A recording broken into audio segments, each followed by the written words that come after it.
and Europe. The idea is to explore the different but specific needs, innovation, and challenges. Today, we will have a, let's say, a regional trend overview, the impact of sustainability and ESG nowadays, and of course, we will also focus on opportunity and risks to invest in different regions. I will ask the speakers to try to focus and relate the subject with the way we live nowadays, because it is very important. We have been listening the whole day about sustainability, about ESG, about all the cool trends, and I believe that it's already on our agenda to combine those ingredients and put them in favor of our life, our quality life. So I will due also the importance of this panel, I would like to make a brief introduction of my speakers. On my left, I've got Uriol Baracina, which has a degree in Economics and Business Administration from University of Barcelona, combined with University of Antwerp in Belgium, and also an MBA from one of the best universities in Barcelona. Uriol is the head of Iberia at Cushman & Wakefield, and he has got over 30 years of experience in real estate consulting, and currently leader 400 people between Spain and Portugal. Besides, it's also the company's EMEA executive leadership team and EMEA strategic leadership team, and strongly focused and committed with leading high-performance culture, diversity and inclusion initiative. On my next slide, we have our colleague from Nigeria, Akin Opatola. Akin is a real estate appraiser and seasoned executive in real estate industry with extensive expertise in strategic planning, marketing, innovation, sustainable development. Currently, he's the director of a strategy in a boutique real estate firm in Lagos, and also president of FIABCI Nigeria and vice president of African Real Estate Association. And then we have another colleague and friend from Thailand, Dr.Sopon Pornchokchai, who is PhD in land and housing. Dr. Sopon is really a master valuer, and he's currently the president of FIABCI Thailand, as well as the Agency of Real Estate Affairs, and director of the Real Estate Business School. He's a master valuer, as I mentioned before, for more of 40 years experience in research and evaluation. So let's begin this session. I won't take more time, and I would like to start with Uriol. From your region perspective, generally Europe, but also specifically Spain, what do you see as most relevant emerging trends in asset sector related always with our client, with our lives? Oh, thank you for having me, first of all, and for inviting me. It's a pleasure to be with you here today. Well, I think if I can summarize in my first introduction, I think that the key element is that today this is a trending topic. I mean, when I started, like you said, 30 years ago, we used to talk about real estate, mainly the real estate, Dr. Sopon, yes.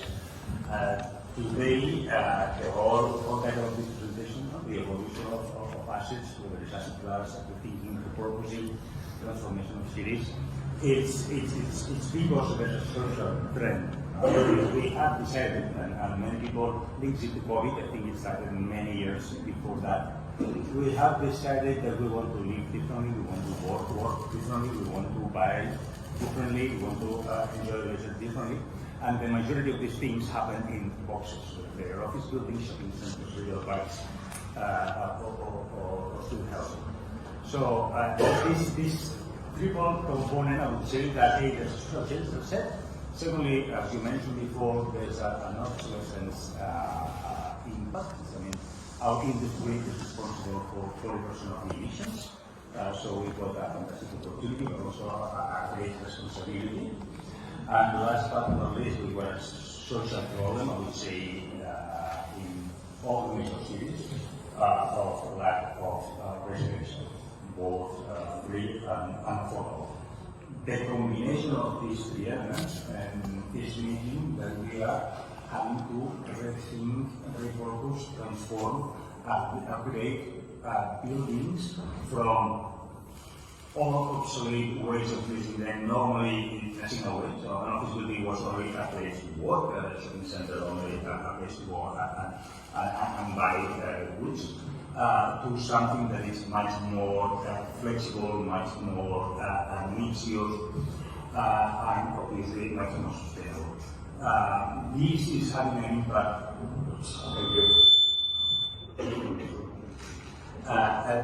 This is making an impact in the shape of cities. This requires another element that we can speak later, a lot of strategic thinking and cooperation public-private. And this will have a great impact on competitive in cities. When you want to attract talent, when you want to attract capital and resources. So as a first, if you want intervention, I'll leave here, and I'm sure then we can go and more specifically talk about whatever asset class you prefer. No, I mean, retail was supposed to be dead just before pandemic. After COVID, everybody thought that was definitely dead. It is performing better than ever because of the ways of working forced, amongst other things like COVID. Offices were having a big question mark. Offices are today having a new paradigm, but are again strong. But what happens today in the retail, what happens today in the offices is very different than when I started in this business many years ago. Thank you so much. After, I would like to you to continue with the subject about the existing buildings, obsolete existing building, what we can do, in order to adapt and to reshape them for new life. So, Akin, would like please to describe or to let us know within your region where you operate, what are the trends in our sector, and maybe also which assets are more trend than the others, please. All right, thank you, and good evening, everyone. So I'll be speaking from the perspective of, so I wear several hats. One of those hats is I'm a member of the African Real Estate Society, so I've used that opportunity to visit about 15 African cities. So when you speak about the trends, the future of assets in Africa, it's both challenging and promising at the same time. So it comes with this, with a lot of optimism. So if Africa was a country, it would be the largest in terms of population, slightly over 1.5 billion. So automatically, you know that huge urbanization issues. And by 2015, the World Economic Forum says that, look, another 1 billion, that's in about 25 years, another 1 billion people will be living in these cities. We're speaking about Kinshasa, we're speaking about Lagos, we're speaking about Cairo, we're speaking about Kigali. So it's huge. When we speak about urbanization issues, we're looking at the huge population. automatically we know that there will be housing shortages, there will be congestion, we would have infrastructure issues. So with that comes several opportunities. We've spoken about joint ventures, having public-private partnerships, people working together. I have a slide that will pop up very soon. We speak about few cities in Africa that are collaborating with foreign investors. Even in Lagos, we've seen the Alaro City, Rendevo. They are city planners. They plan cities in about 6-7 cities within Africa. We also have the Eco Atlantic City. The Eco Atlantic City is huge. It is about 7 to 10 times the size of Victoria Island, and is a smart city, sustainable city that takes care of the majority of the challenges that we see in most urban cities, even in Lagos. So you have very few traffic congestion. You see that there are no traffic lights. It's almost like a 15 or 20-minute city where with transportation modes, you can go from place to place in very easy modes. We've also seen investor preferences. So just after COVID, we noticed that a lot of African cities have suffered in terms of commercial. Commercial has not gone back to the way it was, but we've started retrofitting some of those buildings to see what other uses it can be used for. So let me stop there. Thank you. Dr. Sopon, would you please help us with the idea of what is happening in Asia? Good afternoon. So there are two tendencies. On one hand, the tendency is the change in the behavior. That is, we work from home, so people no need to come to the city. So the office building in the city may be dying somehow, and shopping center as well. So maybe we have some tendency that there are some mixed use of the building, or maybe we can have residential properties in office building as well. That is on one hand. On the other hand, we also have urbanization. People mostly stay in the city instead of staying in rural area. So maybe 70 or 80% of the people will then stay in the city, not in rural area anymore, because it is very less productive.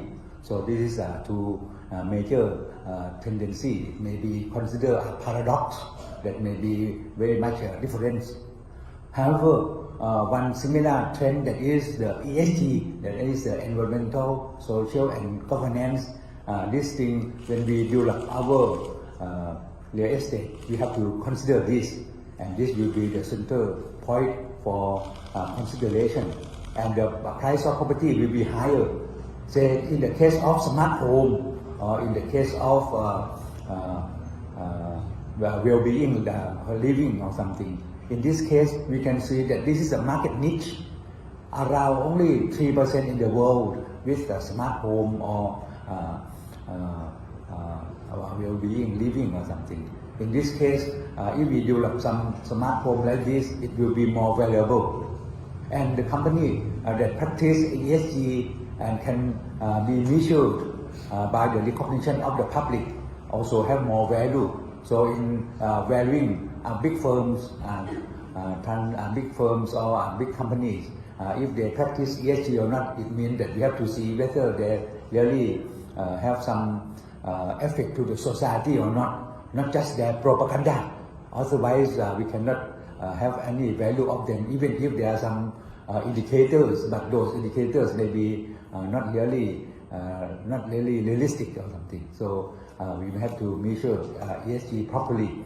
Recently, we conduct some training on ESG risk and valuation, and on how to value the property and also the companies, like the brand name or the business value of the companies, and that will be realized if they really practice the ESG by the recognition of the public. Thank you very much. Dr. Sopon, talking about the ESG and sustainability, yes. What are the sustainability demands and expectation in your market that could affect also investments yes. and investors? Yeah. Say in an example is green buildings. In the case of green buildings, the drive behind the need for green building is the tenants.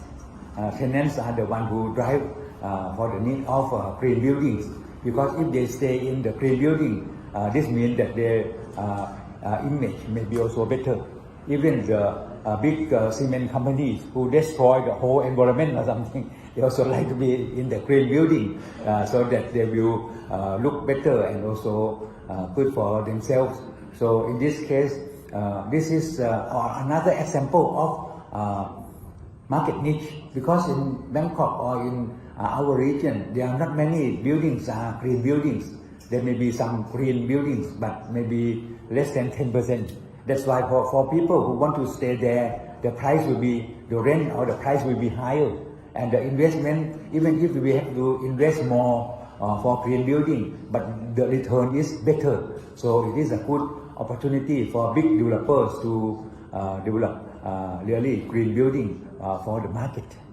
Thank you. Thank you so much. I would like to keep going with the question one another. Obviously, the subjects are very interesting. Returning to you, Leon, about our existing buildings, obsolete buildings.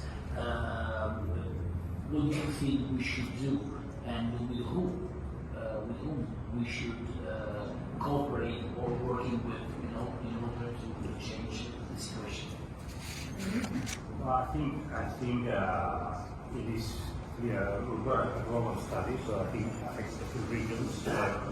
Probably with slightly differences, but in general we're seeing that more than 75% of the stuff is obsolete, both in terms of sustainability or in terms of use. It means that if you take the Barcelona office market, we take an example very close to here, we've got 6 million square meters of offices, out of which 5 million are obsolete. Obsolete to what the occupiers want, or obsolete in terms of what the planet needs, or what the European regulations are saying, and soon are going to be not valid anymore. On the other side, there's market dynamics. Some of these buildings, because of its location, because of floor plates, ceiling heights, their own characteristics, it would make sense that with our advice, with technical advice, we will decide that it makes sense putting capex to be reconverted into modern offices. But in many other cases, it's not the case, because of the same characteristics. The market, not us, the different science will make a conclusion that there's an alternative use that is better. You have to think that a few years ago, that the allocation of capital investment was mainly driven by 2-3 asset classes, offices, retail, a little bit of industrial logistics. Today we have plenty of other asset classes, and the capital is looking at all of them. In some cases, from the example of Barcelona, what we used to do in the past, between 2005 and 2007, the stock at the time was 5 million, and we destroyed, and I think I say it in a very positive way, we reconverted it was 500, so about 10% of that stock, 500,000 square meters obsolete, into both resi and hotels. Today we cannot do that. Hotels because it's a fair one, and residential because there's other practicalities that don't make it possible. It's not happening. And on the other side, as I was saying, there's a social demand of we're lagging residential, we're lagging affordable housing, we're lagging senior living, we're lagging student housing. So I think it is the easiest and the fastest way to provide to the market with the new asset class and uses that is demanding, and getting rid of this that is not working is transformation. It's faster and it's more sustainable than new development that takes ages and probably is not in the areas where we want it to happen. Thank you so much for this vision. I believe that yesterday and also this morning from the City Council, David gave us another point of view, but I think it's very important in places like Spain, particularly in big cities where the people are already there, to find a solution, because once again, between licenses, building and everything, it could take like a plant, maybe 2, 3, 4 years, and instead we have already constructions built that with the reconstructions or reshaping, refit, we could add to the market a lot of lack of offers, right? If I could very briefly give you an example, working very closely with David, that I know was still this morning, we have been able to reconvert or get permission to reconvert an obsolete office building in the 21 district. This is quite a modern district. I mean, the planning was approved in the year 2000, but it was one of the first buildings, and it was already empty because these systems relocated. And it was a big question mark that in the current circumstances of the market, with the current balance rate, with the new stock that has come into the market, more than being offered, it made any sense to put additional capital in that building with a question mark of this commercial success, and obviously with the returns of that investment. We work together with the council, in this case with the operation and the district and others, and this is going to be a hospital. That is, it's double effort. It's very good having an hospital in that district, and it's very good having relief of 20,000 kilometers of obsolete offices. Very good. Akin, you mentioned that Africa has got 1.5 billion inhabitants, and in more than 2 decades will not double, but almost, I think maybe a couple of billion more. I mean, your government or urban planner has got any, or are they preparing already for this future that seems to be quite certain? If I made, I don't know if I made it the right or a good question, sorry. So Felice, the quick answer to that is yes. Let me have the tape, please. If the presentation can come up. So for majority of the African cities,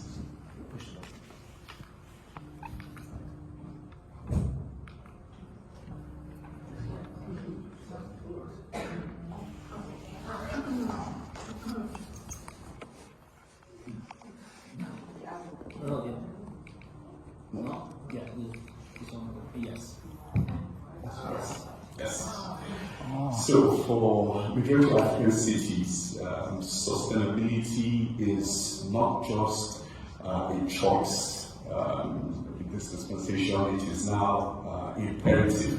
It's now more than urgent. So I have, so these are about 7 African cities that are thinking out of the box. To answer your question, this is the Atlantic that I spoke about.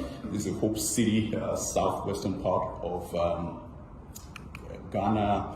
This is Dufleur, DRC in Congo. This is Safari City in Tanzania, Arusha to be precise. This is the Nairobi International Financial Center, Ponzai Technology City. These are huge investments. This is about $3 billion inflow from the UK as part financing. So so it is key that if we do not begin to have conscious conversations as regards how we can improve this congestion, how we can think out of the box, a lot of these African cities will almost implode. So we've seen the influx of foreign investors come to partner, and even when we have corporate clients, the conversation is where next. So we have ESG compliance. These are conversations that even these foreign companies are having with us. They want to know what is your compliance level with these international investors. They are really in terms of their maturity level. So we in African cities have had to also step up our game, so to speak. Thank you.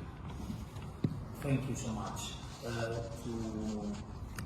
To finish, because I believe that we have some minutes left, and also to give a little bit of news information for the public. Will you please tell us what are the opportunity and maybe some risks to invest in your country? I mean, which kind of opportunity would you advise to your clients, and also at the same time, which risks carries this opportunity, if there is any? Would you maybe start yourself? Well, I think in terms of type of money, I would say value-added money is the one that has highest potential, because, as I said, there's everything to it, I think, for the purpose. In which asset classes, I would say, is huge. As I was saying before, we were talking about 3 asset classes. Today there's plenty of data centers as a necessity. We have decided that we want to live in a world of data. This data will be data centers that, of course, need to be sustainable and need to be really well designed. But the evolution of population makes us take decisions on all the area of senior living. There's the evolution of the world in terms of students means that there's a lot of scarcity of available rooms in the student housing. So we are seeing an enormous interest in the life science. We have been advising institutions, which has been a very nice platform that was presented yesterday actually, on life sciences, both in Madrid and Barcelona. But again, coming back to the core asset classes, I think offices, I think with the core asset classes, especially offices and retail, what I'm seeing is a huge polarization. The wood is going to be very good and scarce, and the rest has a big challenge. So probably I would still recommend offices and retail, but being very careful, or not only on the existing but also on the potential and doing business plans that are executable. It's not wishful thinking. Thank you so much. Akin, do you have some opportunity in mind to come to your country? Yes, so for us, as I mentioned, the population growth, so investors coming in to do modular housing, because for modular housing you can build quick, you can also build fast. So with that, we can bridge the gap for affordable housing. That's on one side. We've seen huge demand for mixed-use residential enclaves.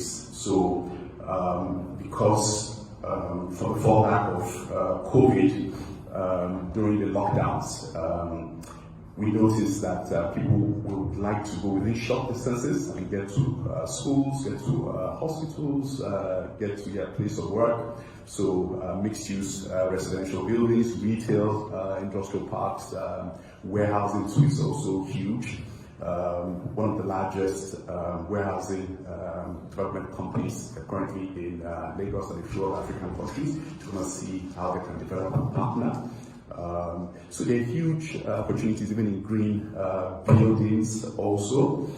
We've seen the LED certifications. Some of these multinational clients, Standard Chartered Bank, Google, Facebook, they are all represented in Lagos and a few other places. They ask that what is the sustainability levels.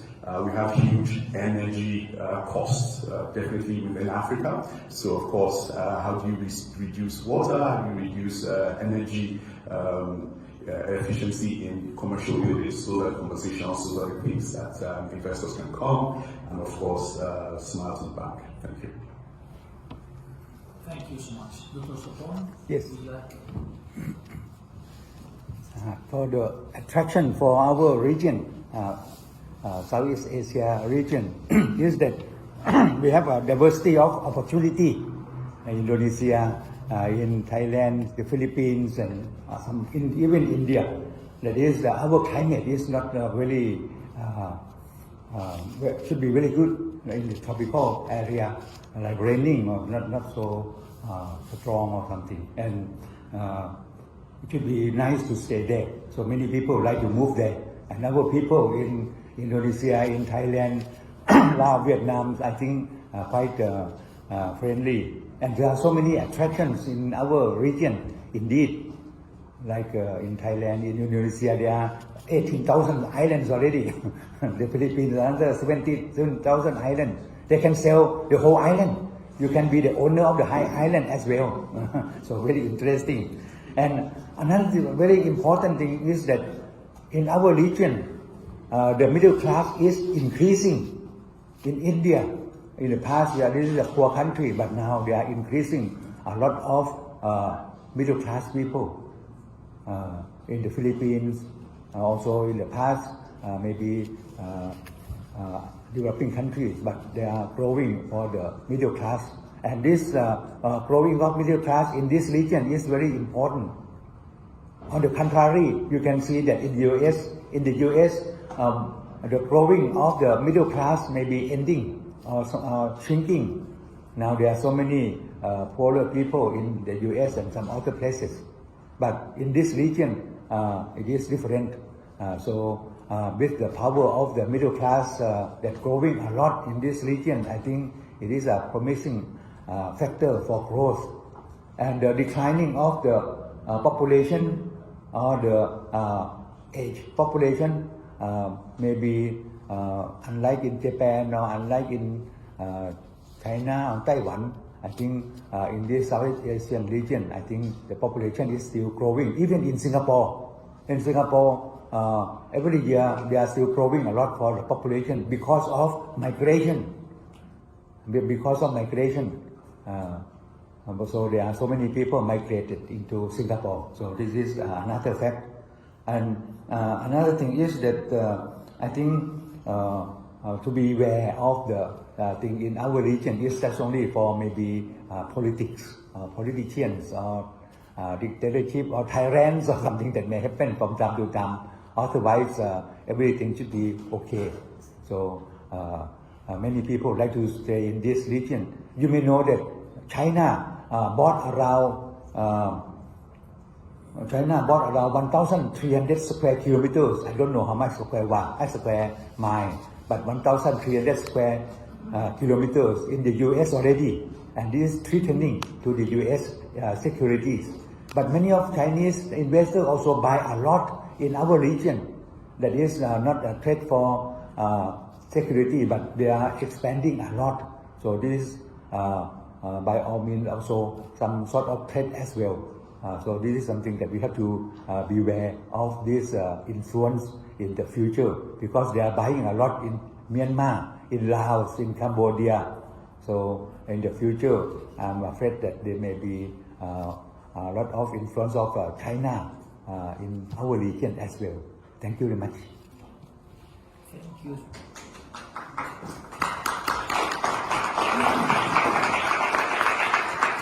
To finish this session, do we have any question from the public? One question there.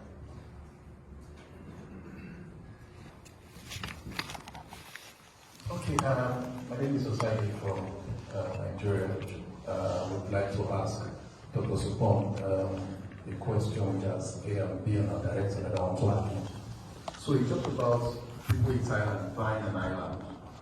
I want to know how the value of the island is arrived at, eventually whether the island will definitely be heterogeneous, and the fact that do you have frequent sales in the market like that to also consider the sales market approach. Then concerning sustainability of buildings and the bank financing, has there been data, more or less reliable data from the bank saying that this is the figure? I know there have been several research and data everywhere saying if you build this, this is what you get from a green building. So in terms of value in maybe Thailand, what is the average increase in value once you have a sustainable building? And for Aki, I would want to know in terms of technology And in terms of government intervention, how the future of assets in Lagos and some African countries are being reshaped. Thank you. Yes, I will answer in short. That is, I may not speak clearly. In Thailand, we have, so far as I know, there are only very few islands for sale. There are some, but in the Philippines, they have 7,000 or 8,000 islands. Some small island is for sale. I haven't heard in Indonesia they have 18 or 17,000 islands, but maybe that is not for sale. But in the Philippines, they can sell the whole island. In how to value an island is that that particular island may be just only one owners. But the thing is, we just do some hypothesis. That is, if we can develop it as a resort properties. So if we can develop as a resort, how many resort units we can build, and what is the income that we can expect, and what is the capitalization rate or something, so we know the value of the resort, and we deduct all the developments and all the profits, so the rest is the land value. So that is normally what we do. But in Thailand, we have our Thai Appraisal and Estate Agent Foundations.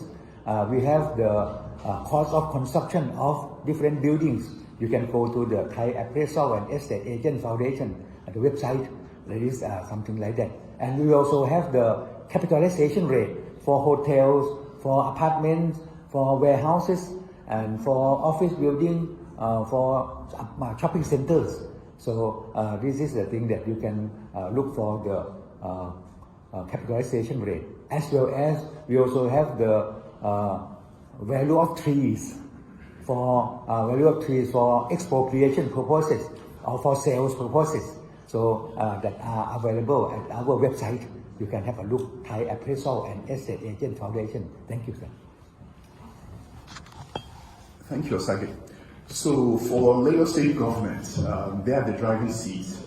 They've taken the front runner in terms of policies.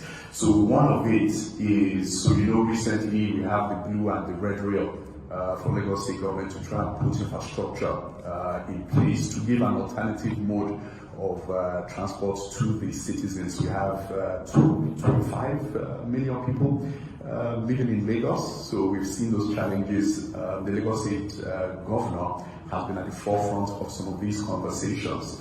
He has also tried to establish satellite cities in some nodes. So the Alaro city that I mentioned is on my slide.